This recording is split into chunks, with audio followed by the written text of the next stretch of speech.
ఒక్కసారి ఊహించండి, మీరు ప్రశాంతంగా టీవీ చూస్తున్నారు. అన్నీ సరిగ్గా జరుగుతున్నాయి. అకస్మాత్తుగా తెర ఒక్కసారిగా మెరుస్తోంది. ప్రసారం కట్ అవుతోంది.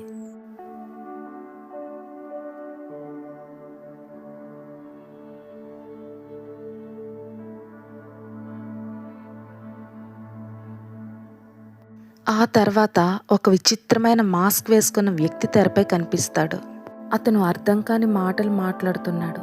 వింతగా నవ్వుతున్నాడు. చూస్తున్న ప్రతి ఒక్కరిని అయోమయంలో పడేస్తున్నాడు.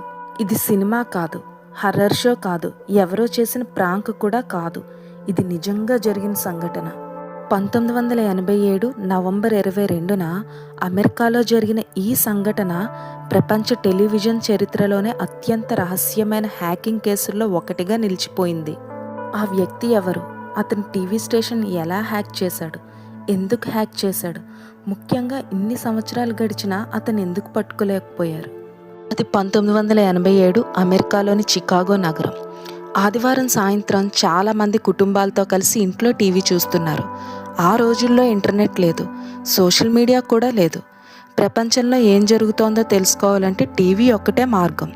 అలాంటి సమయంలో ఎవరూ ఊహించని సంఘటన జరగబోతోంది. ఆ రాత్రి సుమారు 9 గంటల సమయంలో చికాగోలోని ఒక ప్రముఖ టీవీ ఛానల్లో మ్యాచ్ ప్రసారం అవుతోంది. ప్రేక్షకులు మ్యాచ్ను ఆసక్తిగా చూస్తున్నారు. అకస్మాత్తుగా స్క్రీన్ ఒక్కసారిగా వణికింది. పిక్చర్ డిస్టర్బ్ అయింది. కొన్ని క్షణాలు సిగ్నల్ రాలేదు. ఆ తర్వాత తెరపైకి ఒక విచిత్రమైన వ్యక్తి కనిపించాడు.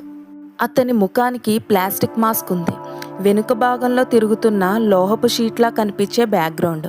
అతను కెమెరా వైపు చూస్తూ వింతగా నవ్వుతున్నాడు. అతను ధరించిన మాస్క్ అప్పట్లో ప్రసిద్ధమైన మ్యాక్స్ హెడ్రూమ్ అనే టీవీ పాత్రను పోలి ఉంది. అందుకే ఆ తర్వాత ఈ సంఘటనను ది మ్యాక్స్ హెడ్రూమ్ ఇన్సిడెంట్ అని పేరు పెట్టారు. కానీ ఆశ్చర్యకరమైన విషయం ఏంటంటే ఈ వ్యక్తి అధికారిక కార్యక్రమంలో భాగం కాదు. ఛానల్కు అతనితో ఎలాంటి సంబంధం లేదు. అయితే అతను లైవ్ టెలికాస్ట్లోకి ఎలా వచ్చాడు? సుమారు 20 నుంచి 30 సెకండ్ల పాటు అతను ఏదో మాట్లాడేందుకు ప్రయత్నించాడు. కానీ ఆడియో సరిగ్గా వినిపించలేదు. తర్వాత ప్రసారం మళ్ళీ సాధారణ స్థితికి వచ్చేసింది. టీవీ స్టేషన్ సిబ్బంది షాకుకు గురయ్యారు. వెంటనే తమ పరికరాలన్నీ చెక్ చేశారు. కానీ ఎవరు హ్యాక్ చేశారో అర్థం కాలేదు. ఆ రోజుల్లో ఇలాంటి టీవీ హ్యాకింగ్ చాలా అరుదు. అందరూ ఇది చిన్న సాంకేతిక లోపమేమో అనుకున్నారు. కానీ అది కేవలం ప్రారంభం మాత్రమే. అదే రాత్రి సుమారు 2 గంటల తర్వాత చికాగోలోని మరో ప్రముఖ టీవీ ఛానల్ తన సాధారణ కార్యక్రమాన్ని ప్రసారం చేస్తోంది. ప్రేక్షకులు ప్రశాంతంగా చూస్తుండగానే మళ్ళీ అదే జరిగింది. ఈసారి స్క్రీన్ పూర్తిగా హ్యాక్ అయింది. మళ్ళీ అదే మాస్క్, మళ్ళీ అదే విచిత్రమైన వ్యక్తి. కానీ ఈసారి అతను కేవలం కొన్ని సెకండ్లు కాదు, దాదాపు 90 సెకండ్ల పాటు టీవీ ప్రసారాన్ని పూర్తిగా తన ఆధీనంలోకి తీసుకున్నాడు. అతను అర్థం కాని మాటలు మాట్లాడాడు. వింతగా నవ్వాడు. కొన్ని ప్రసిద్ధ ప్రకటనలు, టీవీ షోల గురించి వ్యంగ్యంగా మాట్లాడాడు. చూస్తున్న ప్రేక్షకులకు ఏం జరుగుతుందో అస్సలు అర్థం కాలేదు. ఇది సరదా కోసం చేసిన పనా, లేక ఏదైనా టెక్నీషియన్ ప్రయోగమా, లేక దీని వెనుక ఇంకా ఏదైనా పెద్ద రహస్యం ఉందా? ఈ ప్రశ్నలకు సమాధానం కోసం అమెరికా అధికారులు వెంటనే దర్యాప్తు ప్రారంభించారు. కానీ ఈ కేసు వాళ్ళు ఊహించినంత దానికంటే చాలా క్లిష్టమైనది. టీవీ స్టేషన్లో అత్యవసర సమావేశాలు జరిగాయి. మన ప్రసారాన్ని ఎవరు హ్యాక్ చేశారు? ఎలా హ్యాక్ చేశారు? ఇది మళ్ళీ జరగకుండా ఎలా ఆపాలి అనే ప్రశ్నలే అందరి మదిలో తిరుగుతున్నాయి. ఆ రోజుల్లో టీవీ ప్రసారాలు భారీ ట్రాన్స్మీటర్ టవర్ల ద్వారా పంపబడేవి. ఒక ఛానల్ సిగ్నల్ అడ్డుకోవాలంటే సాధారణ పరికరాలు సరిపోవు. దానికి అధిక శక్తి గల ప్రసార పరికరాలు, సరియైన సాంకేతిక పరిజ్ఞానం, అలాగే సరియైన ప్రదేశం కూడా అవసరం. అంటే ఈ పని చేసిన వ్యక్తికి రేడియో లేదా ప్రసార సాంకేతికతపై మంచి అవగాహన ఉండే అవకాశం ఉందని అధికారులు భావించారు. ఇదే సమయంలో అమెరికా అధికారులు అలాగే ఫెడరల్ దర్యాప్తు సంస్థలు ఈ కేసును చాలా సీరియస్గా తీసుకున్నాయి. హ్యాకింగ్ జరిగిన వీడియోను ఫ్రేమ్గా పరిశీలించారు. ఆ వీడియోలో కనిపించిన ప్రతి చిన్న విషయం వారికి ఒక క్లూగా అనిపించింది. ఆ వ్యక్తి ధరించిన మాస్క్, అతని దుస్తులు, వెనుక తిరుగుతున్న లోహపు బ్యాక్డ్రాప్, అతని కదలికలు, అతను మాట్లాడిన విధానం అన్నింటినీ జాగ్రత్తగా విశ్లేషించారు. ఎక్స్పర్ట్స్ అభిప్రాయం ప్రకారం ఈ వీడియోను కనీసం 2 లేదా 3 కలిసి చేసి ఉండవచ్చు అన్నారు. ఒకరు కెమెరాను నిర్వహించి ఉండవచ్చు, మరొకరు ప్రసార పరికరాలు నియంత్రించి ఉండవచ్చు, ఇంకొకరు మాస్క్ వేసుకొని నటించి ఉండవచ్చు. ఇది ఒక్క వ్యక్తి చేసే పని కాకపోవచ్చని కూడా అనుమానించారు. వీడియోలో మాట్లాడిన మాటల్లో చాలా వరకు అర్థం లేకపోయినా కొన్ని ప్రసిద్ధ టీవీ ప్రకటనలు, పాప్ కల్చర్ అంశాలు, అప్పటి ముఖ్య వ్యక్తులపై వ్యంగ్య వ్యాఖ్యలు ఉన్నాయని గుర్తించారు.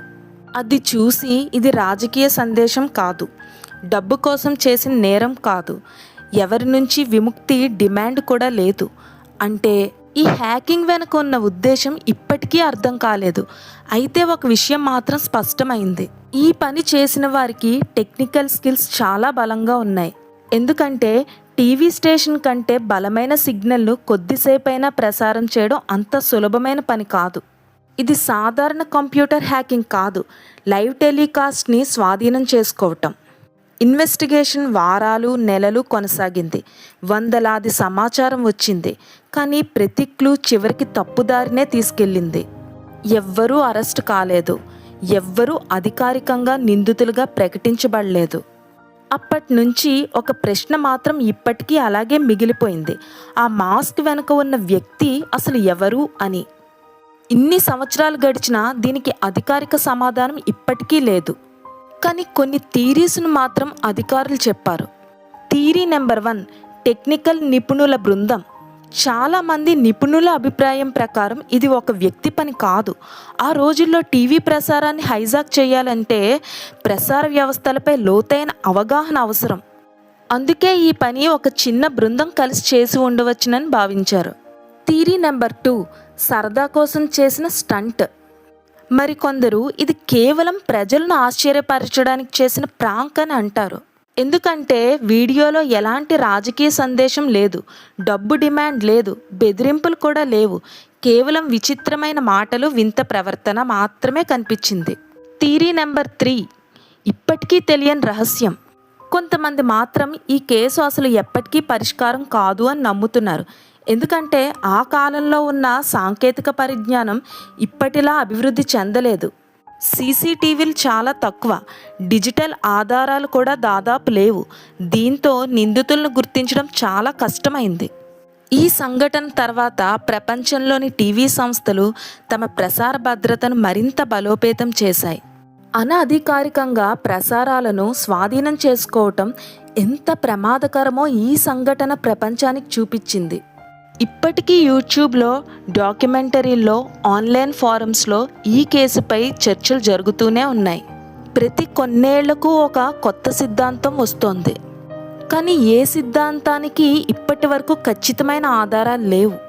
అందుకే ది మ్యాక్స్ హెడ్రూమ్ ఇన్సిడెంట్ ఇప్పటికీ ప్రపంచంలోనే అత్యంత వింతగా, పరిష్కారం కాని టీవీ హ్యాకింగ్ మిస్టరీల్లో ఒకటిగా నిలిచిపోయింది.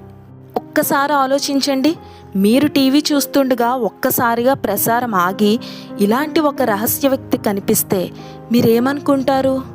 ఇప్పుడు వస్తున్న సినిమాల్లో ఇలాంటి సీన్లు కనబడుతూనే ఉంటాయి.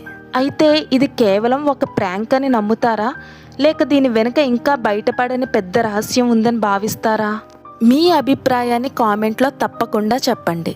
ఇలాంటి నిజ జీవిత మిస్టరీలు, చరిత్రలోని ఆశ్చర్యకర సంఘటనలు, ఇంకా ప్రపంచాన్ని ఆలోచింపజేసే కథల కోసం మన ఛానల్ని వెంటనే సబ్స్క్రైబ్ చేయండి.